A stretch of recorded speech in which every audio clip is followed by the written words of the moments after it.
We all know that North Korea has their very own state-owned hacking groups. Over the years, these groups have been responsible for some of the highest profile cybercrimes to date, and it's all to fund North Korea as well as their nuclear program. In 2014, they hacked Sony Pictures because Sony was to release a movie called The Interview, which was about a plot to assassinate North Korean leader Kim Jong-un. Kim Jong-un definitely took offense to this movie and most likely ordered the hacking of Sony. In this hack, they stole sensitive employee data, as well as unreleased movies and embarrassing emails. This forced Sony to not release the movie for a while, and the hacking groups even threatened terrorist attacks to any theaters that played it. That isn't the worst instance though. In 2016, they hacked Bangladesh's central bank account at the Federal Reserve Bank of New York. They were attempting to steal $1 billion, but were only able to take 81 million successfully before the heist was detected and halted. Most of the funds were laundered through casinos and fake identities, as well as offshore bank accounts worldwide. One of the men behind these hacks goes by the name of Park Jin-hyuk. Park Jin-hyuk is part of the Korean hacking group Lazarus, which is the same group responsible for hacking Bangladesh's central bank account. As of today, Park is still wanted by the FBI for conspiracy to commit wire fraud and bank fraud. Almost 10 years have passed since the events of those hacks, and no member of the Lazarus hacking group has been caught. Since then, various other hacks have continued to occur.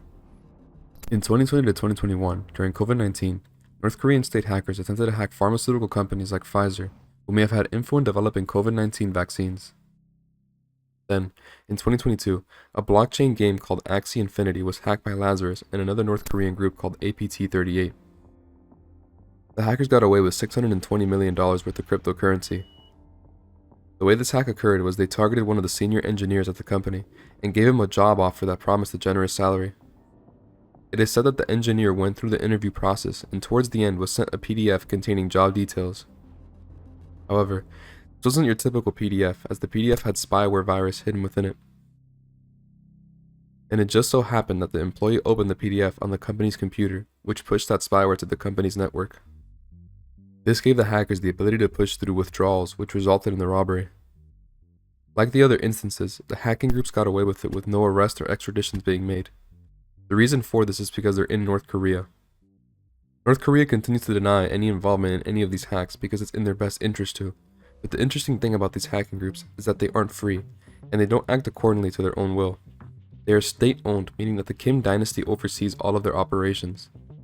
Because no one can enter or leave North Korea without special permission, it doesn't matter if the FBI or global agencies know the identity of the hackers, since they can't do anything about it anyways. Imagine criminals who are allowed to commit crime, and are even supported or forced by their government to commit crime. That is essentially what the Lazarus Group and other groups are. These are young individuals who are groomed from a young age to become top-tier social engineers and cybercrime experts, so they can just continue to steal millions with no repercussions. 2023 was one of the worst years for cryptocurrency.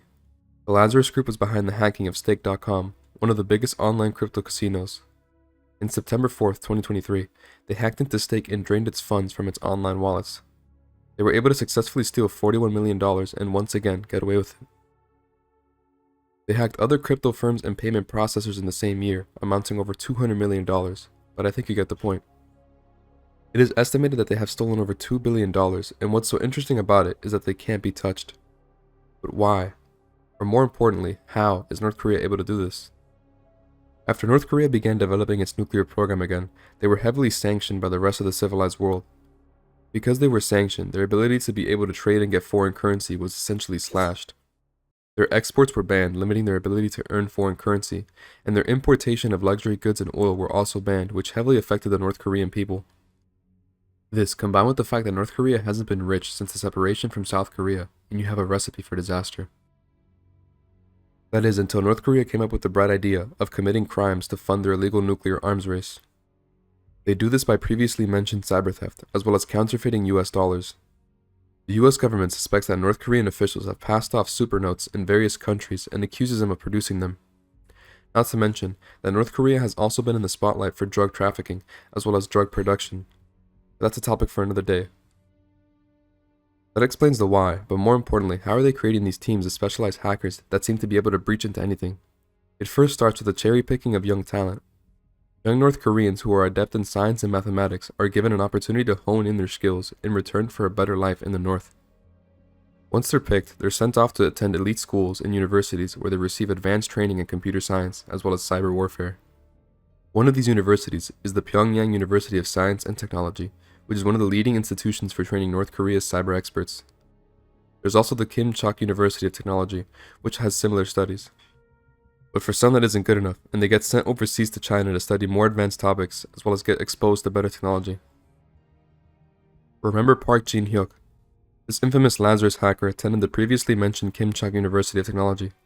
He then traveled to China and conducted IT work for a North Korean company called Chosen Expo. After many hacks that were suspected to be done by Lazarus, he had already returned to North Korea, and by the time the FBI added him to the watch list, he was deep within the North. There were other accomplices with Park that were also charged with similar crimes, but to no one's surprise, they still haven't been caught. Now in 2024, things haven't gotten any better. The first headline I read today as I woke up was, North Korean hackers try to steal nuclear secrets. This isn't Lazarus' doing though. This is the hand of the group named Andario. Andario is related to the Lazarus group, but this group is not so much focused on money, as it is more focused on taking down networks, infrastructures, and stealing sensitive data. As of today, we know that they are targeting defense, aerospace, nuclear, and engineering entities for the purpose of advancing North Korea's nuclear program. These are the last people you would want having access to the most top secret nuclear documents. They didn't just hack the US though, they targeted the UK, South Korea, Japan, India, and more. US Air Force bases as well as NASA and other defense companies are said to have been targeted. It's said that Andario is also seeking information on robot machinery, mechanical arms, and 3D printing components. Because of these hacks, there has been a $10 million bounty placed on the head of the members of the hacking group, though I have a feeling that the bounty will never be claimed. Apart from targeting cryptocurrency firms and NASA, they don't hold back and even target hospitals for digital ransom, which shows the lengths these individuals are willing to go through to get their money. This was a quick video and could definitely be longer, as you can make a whole movie on just one of the various hacks the North Koreans have done. But I just wanted to briefly go over it, as well as the recent NASA and defense company hacks, because the Hermit Kingdom will always be one of the most interesting places on Earth. If you enjoyed, make sure to leave a like and subscribe. The next video I make will probably be a bit longer than this one, as I wanted to test shorter form videos. Anyways, have a good one.